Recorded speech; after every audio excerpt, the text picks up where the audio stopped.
ఎంత నిశ్శబ్దమా? మన హిందూపురమేనా? మన హిందూపురమేనా?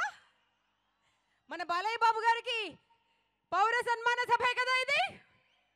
మరి ఎక్కడ మధ్యలో ఒకసారి మంత్రం చెప్దామా? ఇంకొకసారి గట్టిగా. ఎందుకు అన్నిసార్లు జై చెప్పాలంటండి, బాలయ్య బాబు గారు 5 దశాబ్దాల సినీ మహాప్రస్థానంలో ఎన్నో పాత్రలు పోషించారండి. కానీ నిజ జీవితంలో ఆయన చేసిన పాత్రలు ప్రపంచంలో ఇంకెవరు చేసుండరేమో. అంటే Basavatarakam Indo American cancer hospital and research institute చైర్మన్గా 15 సంవత్సరాలుగా వారు చేస్తున్నటువంటి కృషి ఎంతమంది ప్రాణాలకు ప్రాణదాతగా నిలిచారో తెలుసా అండి? నేను స్వయంగా ఒక 15 మంది వరకు హాస్పిటల్కి పంపించుంటానండి.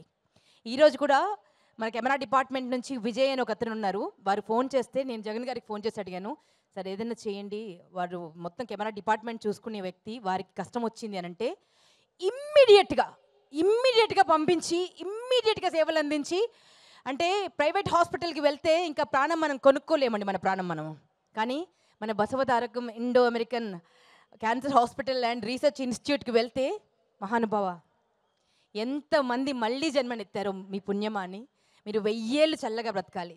మీరు 1000 ఏళ్ళు నిజంగా ఎంతమంది గర్భశోకం తీర్చారో మీరు మహానుభావులు.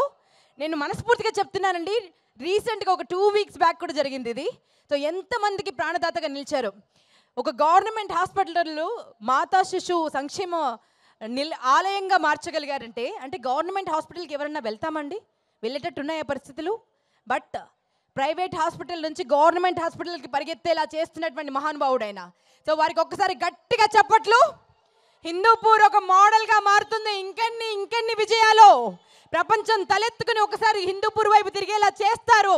అంత పట్టుదల వారికి ఉంది. వారిని మనస్ఫూర్తిగా అభినందిస్తూ